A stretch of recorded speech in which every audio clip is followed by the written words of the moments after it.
ইন্নাল হামদুলিল্লাহ ওয়াসসালাতু ওয়াসসালামু আলা নাবিয়্যিল্লাহি ওয়া বা'দ। সুপ্রিয় দর্শক শ্রোতা, স্কাপকে টিভির পক্ষ থেকে সকলকে সাদর সম্ভাষণ জানিয়ে শুরু করছি আজকের আলোচনা। সূরা আল ফালাক।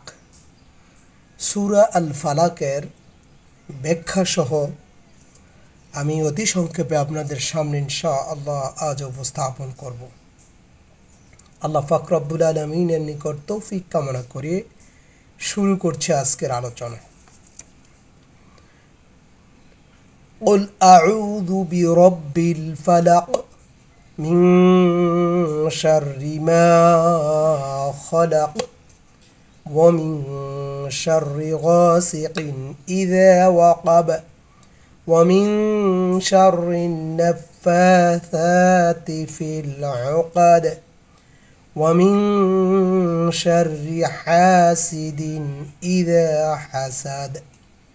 সূরা আল ফালাকের অনুবাদ। বলো, আমি আশ্রয় চাচ্ছি প্রভাতের রবের নিকট এমন প্রত্যেকটি জিনিসের অনিষ্টকারিতা থেকে যা তিনি সৃষ্টি করেছেন, এবং রাতের অন্ধকারের অনিষ্টকারিতা থেকে যখন তা ছেয়ে যায়, আর গিরায় ফুদানকারীদের বা কারিনীদের অনিষ্টকারিতা থেকে, হিংসুকের অনিষ্টকারিতা থেকে যখন সে হিংসা করে। এক, রিসালাত প্রচারের জন্য নবী সাল্লাল্লাহু আলাইহি ওয়াসাল্লামের উপর ওহীর মাধ্যমে যে পয়গাম নাজিল হয়, কুল বলো শব্দটি যেহেতু তার একটি অংশ, তাই এই কথাটি প্রথমত রাসূলুল্লাহ সাল্লাল্লাহু আলাইহি সাল্লামকে সম্বোধন করেই উচ্চারিত হলেও তারপরে প্রত্যেক মুমিনদেরকে সম্বোধনের আওতাভুক্ত করা হয়। দুই, আশ্রয় চাওয়ার কাজ তিনটি। আশ্রয় চাওয়ার জন্য যে কাজটি করতে হয়, এই কাজের মধ্যে তিনটি বিষয় অপরিহার্য রয়েছে। এক, আশ্রয় চাওয়া। দুই, যে আশ্রয় চায়। তিন, যার কাছে আশ্রয় চাওয়া হয়। আশ্রয় চাওয়ার অর্থ হলো কোনো জিনিসের ব্যাপারে ভয়ের অনুভূতির জায়গার কারণে নিজেকে তার হাত থেকে বাঁচার জন্য অন্য কারো হেফাজতে চলে যাওয়া, তার অন্তরাল গ্রহণ করা, তাকে জড়িয়ে ধরা বা তার ছায়াতলে চলে যাওয়া। আশ্রয় প্রার্থী অবশ্যই এমন এক ব্যক্তি হয় যে অনুভব করে যে সে যে জিনিসের ভয়ে ভীত তার মোকাবেলা করার ক্ষমতা তার নেই, বরং তার হাত থেকে বাঁচার জন্য তার অন্যের আশ্রয় গ্রহণ করা প্রয়োজন। তারপর আশ্রয় চাওয়া হয় যার আশ্রয় চায় সে অবশ্যই এমন কোনো ব্যক্তি বা সত্তা হয় যার ব্যাপারে আশ্রয় গ্রহণকারী মনে করে সে ভয়ঙ্কর জিনিস থেকে সেই তাকে বাঁচাতে পারবে। এখন এক প্রকার আশ্রয়ের প্রকৃতি আইন অনুযায়ী কার্যকারণের জগতে কোনো অনুভূতি জড় পদার্থ, ব্যক্তি বা শক্তির কাছে গ্রহণ করা যেতে পারে।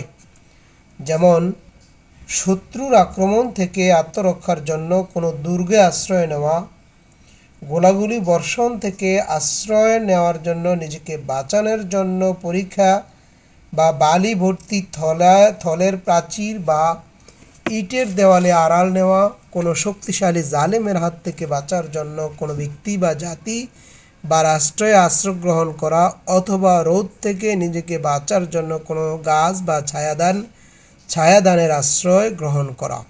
এর বিপরীতে দ্বিতীয় প্রকার আশ্রয় হচ্ছে প্রত্যেক ধরনের বিপদ, প্রত্যেক ধরনের বস্তুগত, নৈতিক ও আধ্যাত্মিক ক্ষতি ও ক্ষতিকর বস্তু থেকে কোনো অতি প্রাকৃতিক সত্তার আশ্রয় বা বিশ্বাসের ভিত্তিতে গ্রহণ করা, যে ইন্দ্রিয় বহির্ভূত অনুভূত পদ্ধতিতে যে আশ্রয় গ্রহণকারীকে অবশ্যই সংরক্ষণ করতে পারেন। শুধু এখানেই নয়, কোরআন এবং হাদিসে যেখানে আল্লাহর আশ্রয় চাওয়ার কথা এসেছে সেখানে এই বিশেষ ধরনের আশ্রয় চাওয়ার অর্থে বলা হয়েছে। আল্লাহ ছাড়া অন্য কারোর কাছে এই ধরনের আশ্রয় প্রার্থনা না করাটাই তাওহীদকারীদের অপরিহার্য বিষয় বা অঙ্গ। মুশরিকরা আল্লাহ ছাড়া অন্যান্য সত্তা যেমন জিন, দেবী, দেবতার কাছে এ ধরনের আশ্রয় চাইত এবং আজও চায়। বস্তুবাদীরা এজন্য বস্তুগত উপায়ে উপকরণের দিকে মুখ ফিরায়, কারণ তারা কোনো ক্ষতি বা অতি প্রাকৃতিক শক্তিতে বিশ্বাসী নয়। কিন্তু মোমেনগণ যেসব আপদ বিপদ বালা মুসিবত মোকাবেলা করার ব্যাপারে নিজেকে অক্ষম বলে মনে করে সেগুলির ব্যাপারে সে একমাত্র আল্লাহর দিকে মুখ ফিরায় এবং একমাত্র তারই সঙ্গে আশ্রয় প্রার্থনা করে। উদাহরণস্বরূপ মুশরিকদের ব্যাপারে কুরআনুল মাজিদে আল্লাহ সুবহানাহু ওয়া তাআলা বলেন, وَأَنَّهُ كَانَ رِجَالٌ مِّنَ الْإِنسِ يَعُوذُونَ بِرِجَالٍ مِّنَ الْجِنِّ। আর ব্যাপার হচ্ছে যে মানব জাতির অন্তর্ভুক্ত কিছু লোক জিন জাতির অন্তর্ভুক্ত কিছু লোকের কাছে আশ্রয় চায়। সূরা আল জিনের ৬ নম্বর আয়াতে এটি উল্লেখ রয়েছে। এর ব্যাখ্যায় আমরা সূরা জিনের ৭ নম্বর টিকায় আব্দুল্লাহ ইবনে আব্বাস রাদিয়াল্লাহু তাআলা আনহুর একটি হাদিস উদ্ধৃত করছি। তাতে বলা আছে, আরব মুশরিকরা যখন কোনো রাতে কোনো জনমানবহীন উপত্যকায় রাত কাটাতে হতো তখন তারা চিৎকার করে বলতো, আমরা এই উপত্যকায় রবের অর্থাৎ উপত্যকার উপর কর্তৃত্বশালী জিন বা এই উপত্যকার মালিকের কাছে আশ্রয় চাচ্ছি। অন্যদিকে ফেরাউন সম্পর্কে বলা হয়, হযরত মূসা আলাইহিস সালামের পেশকৃত মহা নির্দেশনাগুলি দেখে ফাতাওয়াল্লা বিরুকনিহি, নিজের শক্তির সামর্থ্যের উপরও নির্ভর করে সে সপর্দে নিজের ঘাড় ঘুরিয়ে থাকল। সূরা আয-যারিয়াতের ৩৯ নম্বর আয়াতে এটি উল্লেখ রয়েছে। কিন্তু কোরআনে আল্লাহ তাআলা বিশ্বাসীদের দৃষ্টিভঙ্গি ও কর্মনীতি বর্ণনার প্রসঙ্গে বলা হয়েছে যে তারা বস্তুগত, নৈতিক বা আধ্যাত্মিক কোনো জিনিসের ভীতি অনুভব করলে তার অনিষ্ট থেকে বাঁচার জন্য আল্লাহর আশ্রয় গ্রহণ করে। কাজেই হযরত মারিয়াম আলাইহিস সালাম সম্পর্কে বলা হয়েছে, যখন হঠাৎ নির্জনে আল্লাহর ফেরেশতা একজন মানুষের বেশ ধরে তার কাছে এলেন, তিনি তাকে আল্লাহর ফেরেশতাকে বলে জানতেন না। তাই তিনি বললেন, আউযু বির-রহমানি মিনকা ইন কুনতা তাকিয়্যা। যদি তোমার আল্লাহর ভয় থাকে তাহলে আমি দয়াময় আল্লাহর নিকট আশ্রয় চাচ্ছি। সূরা মারিয়মের ১৮ নম্বর আয়াতে কথা বলা হয়েছে। হযরত নূহ আলাইহিস সালাম যখন আল্লাহর কাছে অবাস্তব দোয়া করলেন এবং এর জবাবে আল্লাহ সুবহানাহু ওয়া তাআলা তাকে শাসালেন, তখন তিনি সঙ্গে সঙ্গে আবেদন জানালেন যে, রব্বি ইন্নী আউযু বিকা আন আসআলাকা মা লাইসা লি বিহি ইলম। হে আমার রব, যে জিনিসের সম্পর্কে আমার জ্ঞান নেই তেমন কোনো জিনিস তোমার কাছে চাওয়া থেকে আমি তোমার কাছে পানাহ চাই। সূরা হুদের ৪৭ নম্বর আয়াতে এই কথা বলেন। হযরত মূসা আলাইহিস সালাম যখন বনী ইসরাঈলদের গাবী জবাহ করার হুকুম দিলেন তখন তারা বলল, আপনি কি আমাদের সাথে ঠাট্টা করছেন? তখন তিনি তার জবাবে বললেন, আউযু বিল্লাহি আন আকুনা মিনাল জাহিলিন। আমি মূর্খ অজ্ঞদের মতো কথা বলা থেকে আল্লাহর নিকট আশ্রয় চাচ্ছি। সূরা বাকারার ৬৭ নম্বর আয়াতে এটি রয়েছে। হাদিসের গ্রন্থগুলিতে রাসূল সাল্লাল্লাহু আলাইহি সাল্লাম থেকে যেসব তাউযু উদ্ধৃত হয়েছে সবগুলি একই পর্যায়ের। উদাহরণস্বরূপ নিম্নোক্ত হাদিসগুলিতে আমরা জানতে পারি, আন আয়েশা রাদিয়াল্লাহু তাআলা আনহা আন্না নবী সাল্লাল্লাহু আলাইহি ওয়াসাল্লাম কানা ইয়াকুলু ফি দুআইহি আল্লাহুম্মা ইন্নী আউযু বিকা মিন শাররি মা আলিমতু ওয়া মিন শাররি মা লাম আ'লাম। হযরত আয়েশা সিদ্দিকা রাদিয়াল্লাহু তাআলা আনহা হইতে বর্ণিত, তিনি বলেন, রাসূল সাল্লাল্লাহু আলাইহি সাল্লাম নিজে যেই দোয়াগুলি করতেন, হে আল্লাহ, আমি যেসব কাজ করছি এবং যেসব কাজ করিনি তা থেকে তোমার কাছে পানাহ চাচ্ছি। অর্থাৎ কোনো খারাপ কাজ করে থাকলে তার খারাপের ফল থেকে আমি পানাহ চাই, এবং কোনো কাজ করা উচিত ছিল কিন্তু তা আমি করিনি। যদি এমন ব্যাপার ঘটে থাকে তাহলে তার অনিষ্ট থেকে তোমার নিকট পানাহ চাই। আল্লাহ যে কাজ করা উচিত নয় কিন্তু তা আমি কখনো করে ফেলব, অথবা যে কাজ কখনো করা উচিত নয় আমি তা করে ফেলব, এমন সম্ভাবনা থাকলেও আমি তা থেকে তোমার কাছে আশ্রয় চাই। মুসলিম শরীফের মধ্যে হাদিসটি বর্ণিত আছে। عن عمر بن الخطاب رضي الله تعالى عنه قال كان من دعاء رسول الله صلى الله عليه وسلم اللهم إني أعوذ بك من زوال نعمتك وتحول عافيتك وفجاة نقمتك وجميع سخطك رواه مسلم। হযরত ওমর ইবনুল খাত্তাব রাদিয়াল্লাহু তাআলা আনহু হইতে বর্ণিত, তিনি বলেন রাসূলুল্লাহ সাল্লাল্লাহু আলাইহি সাল্লামের দোয়া ছিল, হে আল্লাহ, তোমার যে নিয়ামত আমি লাভ করেছি তা যাতে আমার কাছ থেকে ছিনিয়ে নেওয়া না হয়, তোমার কাছ থেকে যে নিরাপত্তা আমি লাভ করেছি তা যাতে আমাকে বঞ্চিত না করা হয়, তোমার গজব যাতে আমার উপরে আরোপিত না হয়, সেজন্য তোমার সব ধরনের অসন্তুষ্টি থেকে আমি তোমার কাছে আশ্রয় চাচ্ছি। মুসলিম শরীফের মধ্যে হাদিসটি বর্ণিত রয়েছে।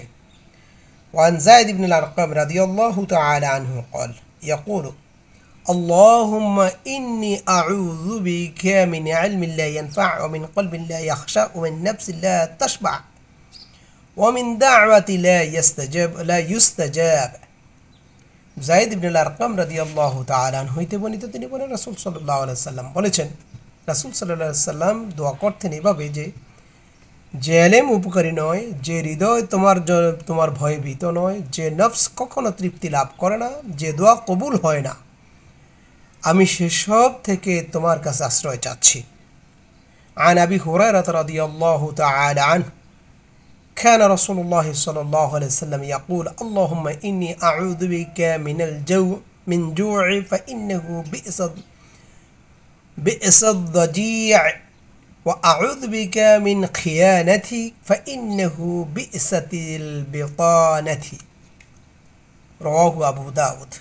হযরত আবু হুরায়রা রাদিয়াল্লাহু তাআলা আনহু হইতে বর্ণিত, তিনি বলেন রাসূল সাল্লাল্লাহু আলাইহি সাল্লাম বলতেন, হে আল্লাহ, আমি ক্ষুধার থেকে তোমার কাছে আশ্রয় চাই, কারণ মানুষ যেসব জিনিসের সাথে রাত অতিবাহিত করে তাদের মধ্যে ক্ষুধা সবচেয়ে খারাপ জিনিস। আর আত্মসাৎ থেকে তোমার কাছে আশ্রয় চাই, কারণ এটা বড়ই কলুষিত ও হৃদয়ের পরিচায়ক। عن أنس رضي الله تعالى عنه أن النبي صلى الله عليه وسلم يقول اللهم إني أعوذ بك من برد والجنون والجزام وسعي الأسقام رواه أبو داود। হযরত আনাস রাদিয়াল্লাহু তাআলা আনহু হইতে বর্ণিত, তিনি বলেন রাসূল সাল্লাল্লাহু আলাইহি সাল্লাম বলতেন, হে আল্লাহ, আমি শ্বেত কুষ্ঠ, উন্মোদনা, কুষ্ঠরোগ এবং সমস্ত খারাপ রোগ থেকে তোমার কাছে আশ্রয় চাই।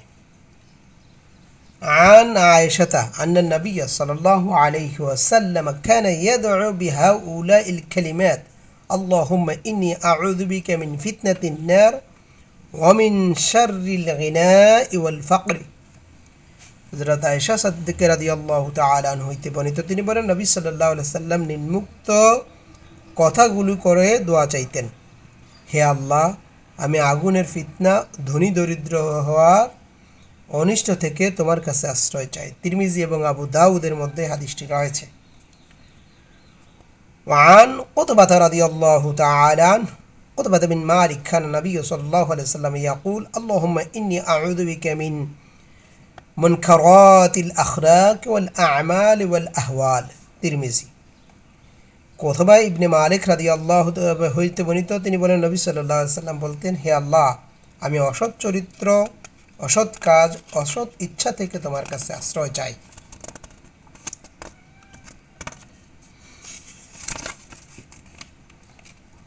শাকাল ইবনে হুমাইয়াদ রাসূল সাল্লাল্লাহু আলাইহি সাল্লামকে বলেন, আমাকে কোন দোয়া বলে দিবেন? তিনি জবাবে বলেন, আল্লাহুম্মা ইন্নী আউযু বিকা মিন শাররি সামঈ ওয়া মিন শাররি বাসরি ওয়া মিন শাররি লিসানি ওয়া মিন শাররি কলবি ওয়া মিন শাররি মানিয়্যি।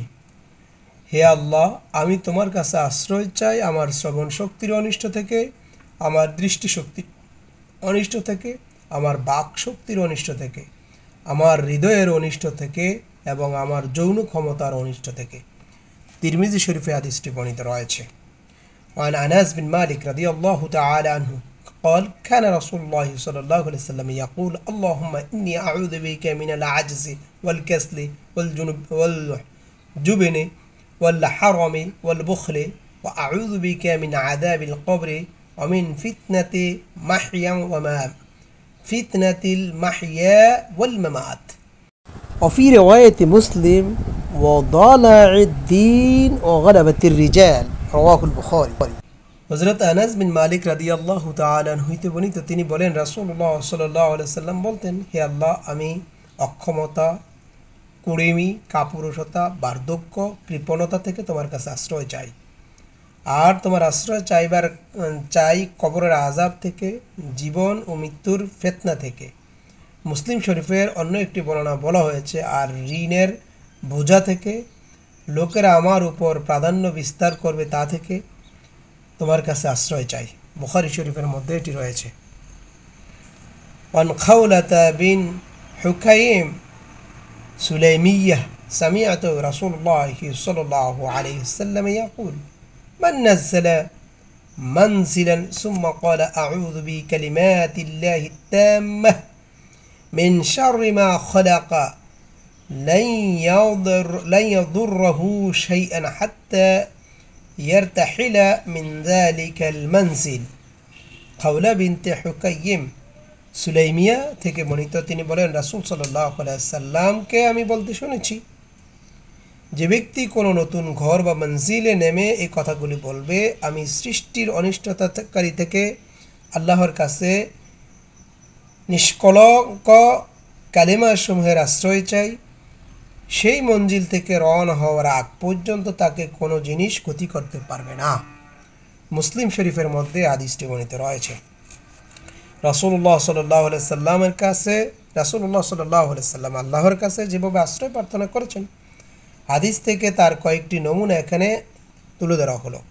এর থেকে জানা যাবে প্রতিটি বিপদ আপদ অনিষ্টকারিতার মোকাবেলায় আল্লাহর কাছে আশ্রয় চাই হলো মুমিনের কাজ, অন্য কারো কাছে নয়।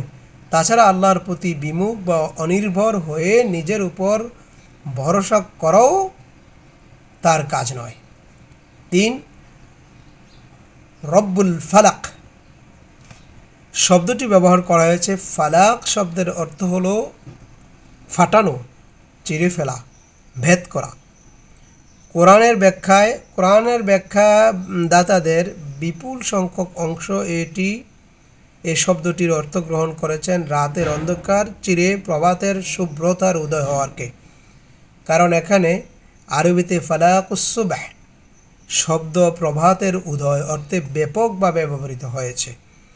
কোরআনে মহান আল্লাহ পাক রব্বুল আলামিন ফালিকুল ইসবাহ শব্দটি ব্যবহার করেছেন। এর মানে যিনি রাতের আধার চিরে প্রভাতের উদয় করেন। সূরা আনআমের ৯৬ নম্বর আয়াতে রয়েছে। ফালাক শব্দের দ্বিতীয় অর্থ গ্রহণ করা হয়েছে সৃষ্টি করা, কারণ দুনিয়ার যত জিনিস সৃষ্টি করা হয়েছে সবগুলোই কোনো না কোনো জিনিসকে ভেদ করে বের করা হয়।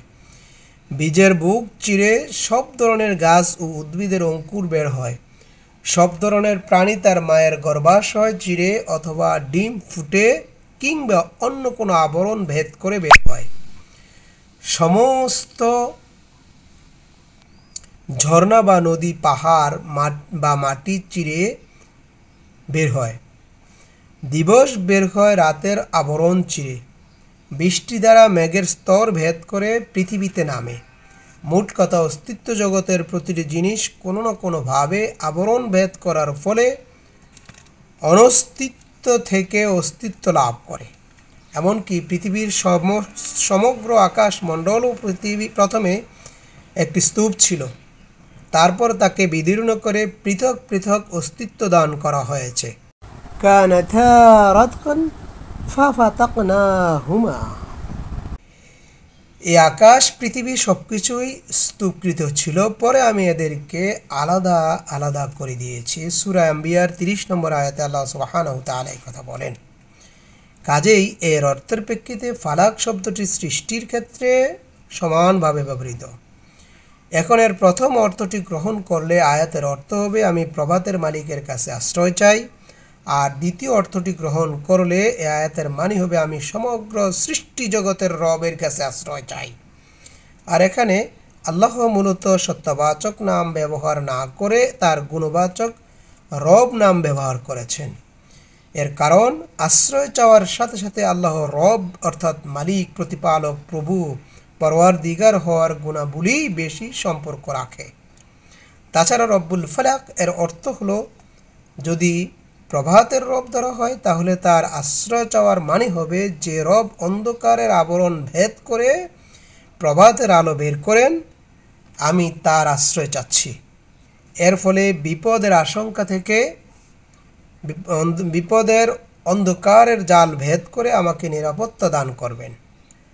আর যদি এর অর্থ সৃষ্টি জগতের রব ধরা হয় তাহলে এর মানে হবে আমি সমস্ত সৃষ্টির মালিকের আশ্রয় নিচ্ছি, তিনি নিজের সৃষ্টির অনিষ্টকারিতা থেকে আমাকে বাঁচাবেন।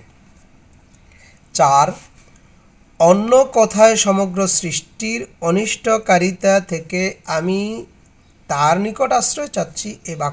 এই বাক্যে চিন্তা করার মতো কয়েকটি বিষয় রয়েছে। প্রথমত, অনিষ্টকারিতা সৃষ্টির ব্যাপারটিকে আল্লাহর সাথে সম্পর্ক করা হয়নি, বরং সৃষ্টি জগতের সৃষ্টিকে আল্লাহর সাথে সম্পৃক্ত করা হয়েছে। তার অনিষ্টকারিতাকে সম্পর্ক করা হয়েছে সৃষ্টির সাথে, অর্থাৎ একথা বলা হয়নি যে আল্লাহ তাআলা যে অনিষ্টকারিতা সমূহ সৃষ্টি করেছেন সেগুলো থেকে আমি আশ্রয় চাচ্ছি, বরং বলা হয়েছে আল্লাহ যেসব জিনিস সৃষ্টি করেছেন তাদের অনিষ্টকারিতা থেকে আশ্রয় চাচ্ছি।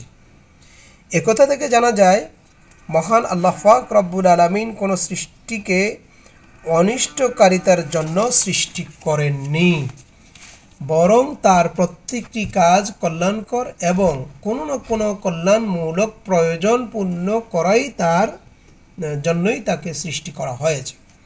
তবে সৃষ্টির মধ্যে তিনি যেসব গুণ সমাহিত করে রেখেছেন সেগুলি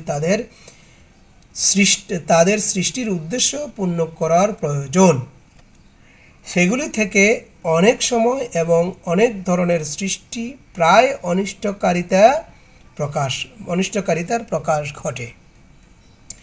দ্বিতীয়ত, যদি শুধু একটি মাত্র বাক্য বলেই বক্তব্য শেষ করে দেওয়া হতো, পরবর্তী বাক্যগুলি বিশেষ বিশেষ ধরনের সৃষ্টির অনিষ্টকারিতা থেকে আলাদা আলাদাভাবে আল্লাহর আশ্রয় গ্রহণ করার কথাই নাই বা বলা হতো, তাহলে এই বাক্যটির বক্তব্য বিষয় পুরোপুরি প্রকাশ করার জন্য যথেষ্ট ছিল। কারণ এখানে সমস্ত সৃষ্টি লোকের অনিষ্টকারিতা থেকে আল্লাহর আশ্রয় চেয়ে নেওয়া হয়েছে।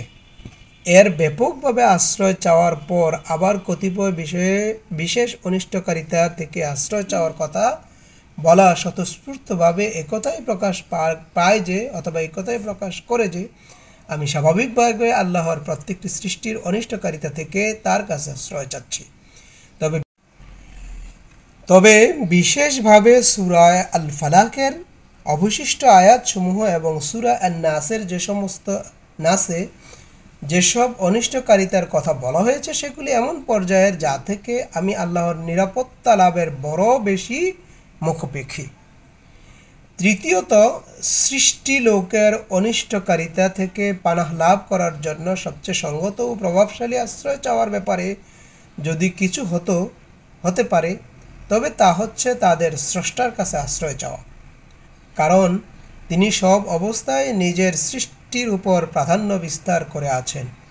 তিনি তাদের এমন সব অনিষ্টকারিতার সম্পর্কে জানেন যেগুলি আমরা জানি না, বা আমরা এসব অনিষ্টকারিতা সম্পর্কে কেবল তিনিই জানেন। কাজেই তার আশ্রয় হবে যেন এমন সর্বশ্রেষ্ঠ শাসকের কাছে আশ্রয় গ্রহণ করা যার মোকাবেলা করার ক্ষমতা কোনো সৃষ্টির নেই। তার কাছে আশ্রয়ের চেয়ে আমরা পুরো দুনিয়ার প্রত্যেকটি সৃষ্টির জানা অজানা অনিষ্টকারিতা থেকে আত্মরক্ষা করতে পারি। তাছাড়া কেবল দুনিয়াই নয়, আখিরাতের সকল অনিষ্টকারিতা থেকেও আমরা পানাহ চাওয়া এবং এর অন্তর্ভুক্ত হয়েছে। চতুর্থ বিষয়টি হলো, অনিষ্টকারিতা শব্দটি ক্ষতি, কষ্ট, ব্যথা, যন্ত্রণার জন্য ব্যবহার করা হয়ে থাকে। আবার যে কোনো কারণে ক্ষতি, কষ্ট, ব্যথা, যন্ত্রণা সৃষ্টি হয় সেজন্য ব্যবহার করা হয়ে থাকে।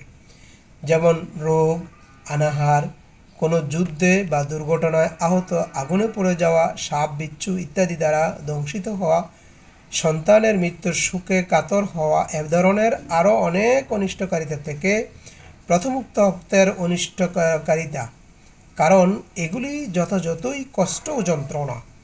অন্যদিকে দৃষ্টান্তস্বরূপ কুফরি, শিরকে যে ধরনের গুনাহ বা জুলুম, দ্বিতীয় প্রকার অনিষ্টকারিতা সেগুলি হতে পারে, কারণ এগুলির পরিণাম কষ্ট ও যন্ত্রণা। যদিও আপাতত দৃষ্টিতে এগুলি সাময়িকভাবে কোনো কষ্ট বা যন্ত্রণা দেয় না, বরং কোনো কোনো গুনাহ বেশ আরামের। যেসব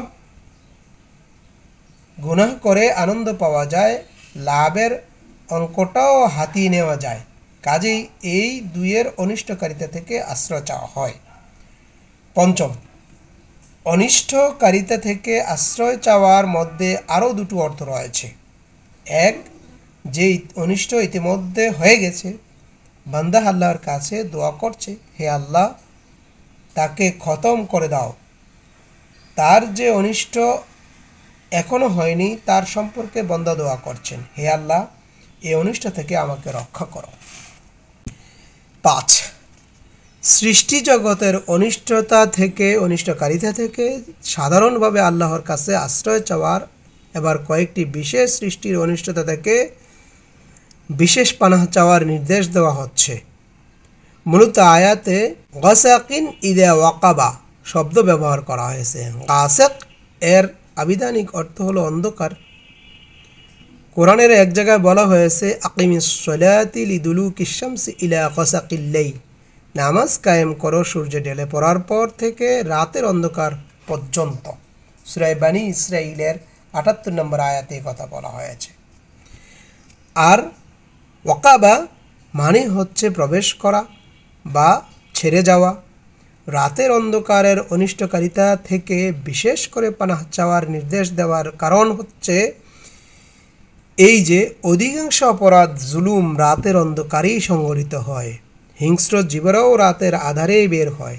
আর এই আয়াতগুলি নাজিল হবার সময় আরবের রাজনৈতিক অরাজকতা যে অবস্থায় পৌঁছে গিয়েছিল তাতে রাতের চিত্র ছিল অত্যন্ত ভয়াবহ।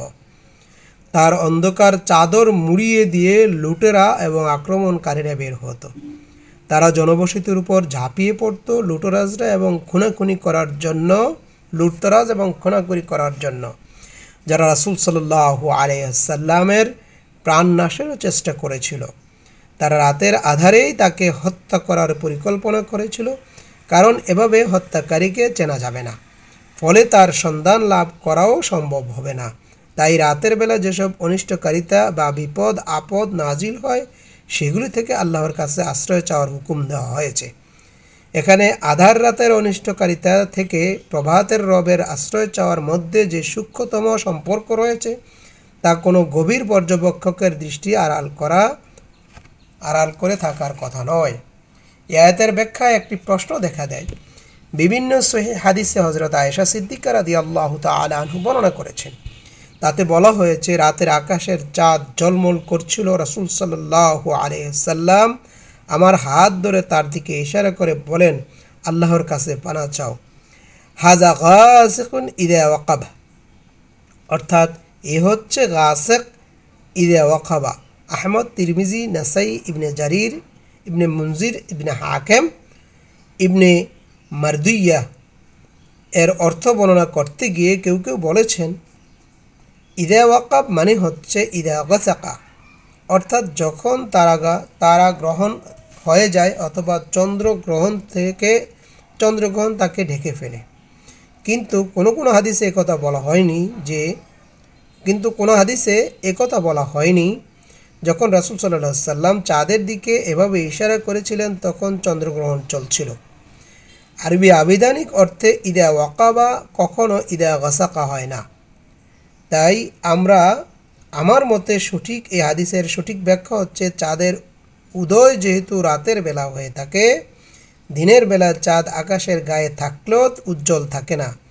তাই রাসূলুল্লাহ সাল্লাল্লাহু আলাইহি সাল্লামের উক্তিটি হচ্ছে, এর অর্থ চাঁদের আগমনের সময় রাত থেকে আল্লাহর আশ্রয় চাও, কারণ চাঁদের আলো আত্মরক্ষাকারীর জন্য ততটা সহায়ক হয় না যতটা সহায়ক আক্রমণকারীদের জন্য, আর তা অপরাধীকে যতটুকু সহায়তা করে যে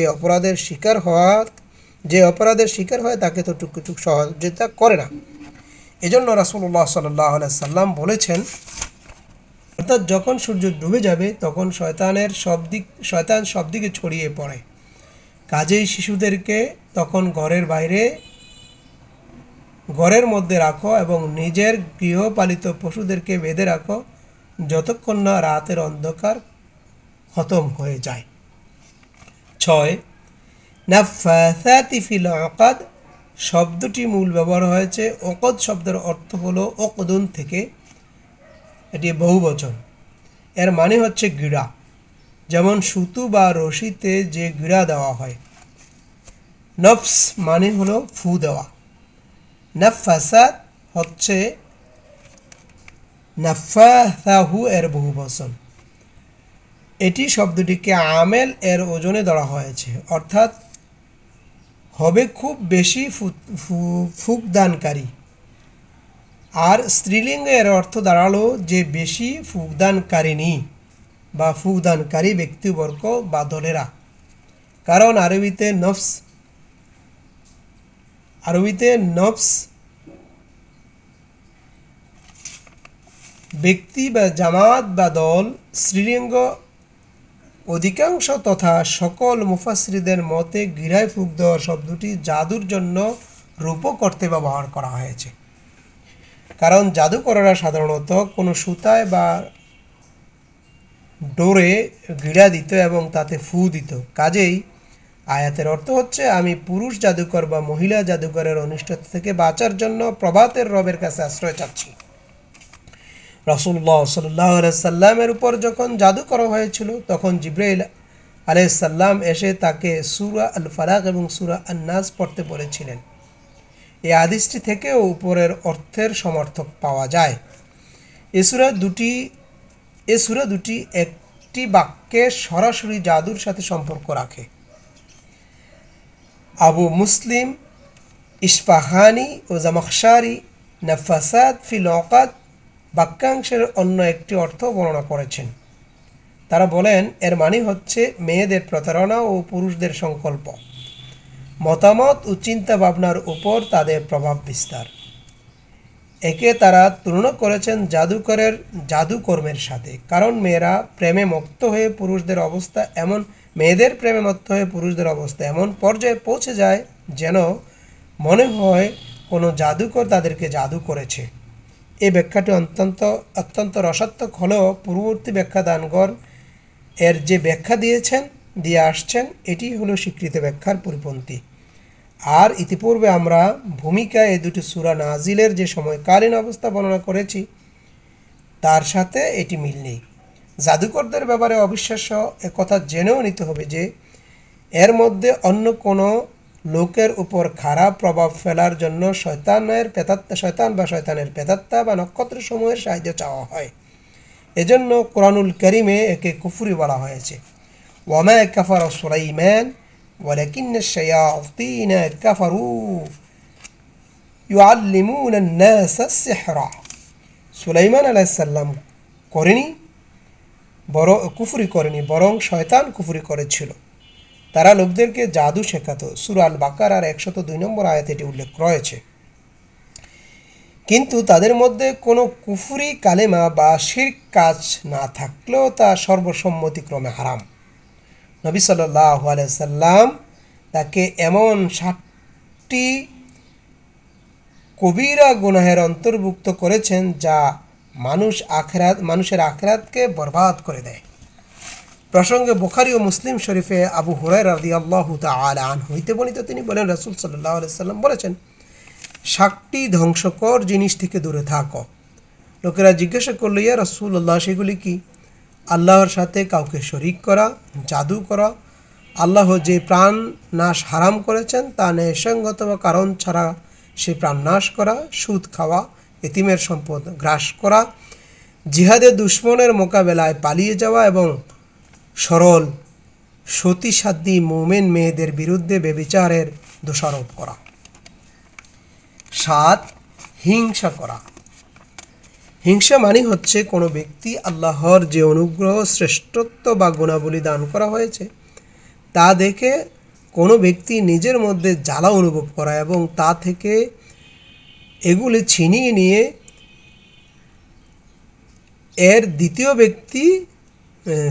দ্বিতীয় ব্যক্তিকে দেওয়া হোক, এরকম মন্তব্য করা, অথবা কমপক্ষে তার থেকে সেগুলি অবশ্যই ছিনিয়ে নেওয়া হোক, যা আশা করতে থাকা। তবে কোনো ব্যক্তি যদি আশা করে অন্যের প্রতি যে অনুগ্রহ করা হয়েছে তার প্রতিও সেই অনুগ্রহ করা হোক, তাহলে এটা হিংসার সংজ্ঞায় ফেলা যাবে না।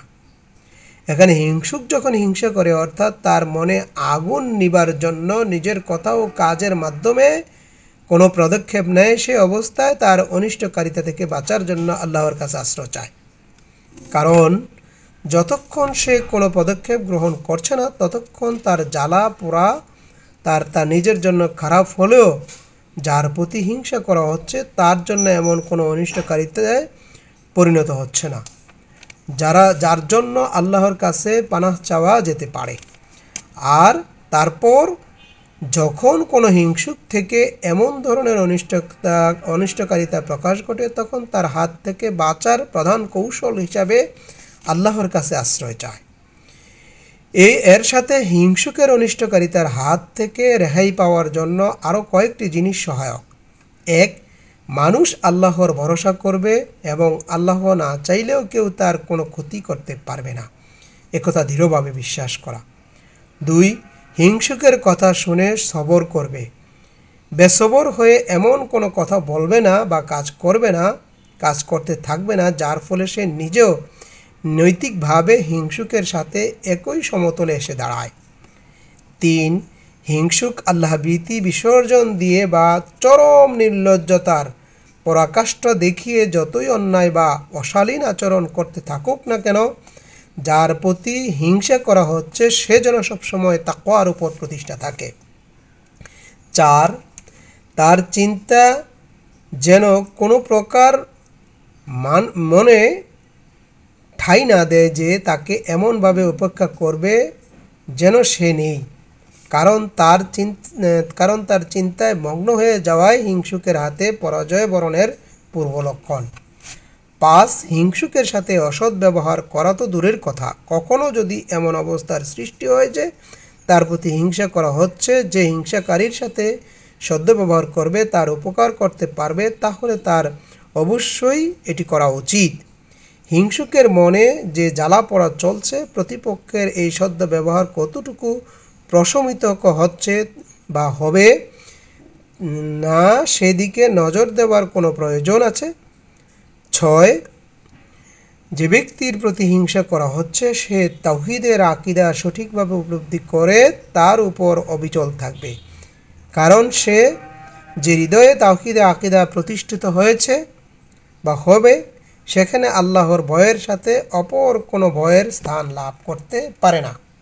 সুপ্রিয় দর্শক শ্রোতা, এতক্ষণ পর্যন্ত আমরা সূরা আল ফালাকে আল্লাহ সুবহানাহু তাআলা আমাদেরকে যেই বিধিনিষেধ দিয়েছেন, যেই আশ্রয়ের কথা বলেছেন রাসূল সাল্লাল্লাহু আলাইহি সাল্লাম, যেভাবে আশ্রয় প্রার্থনা করেছেন, আমরা যেন আল্লাহ সুবহানাহু তাআলার নিকট ওইভাবে আশ্রয় প্রার্থনা করতে পারি, সেই প্রত্যাশা করে আজকের মতো এখানে শেষ করছি। আসসালামু আলাইকুম ওয়া রাহমাতুল্লাহি তাআলা ওয়া বারাকাতুহু।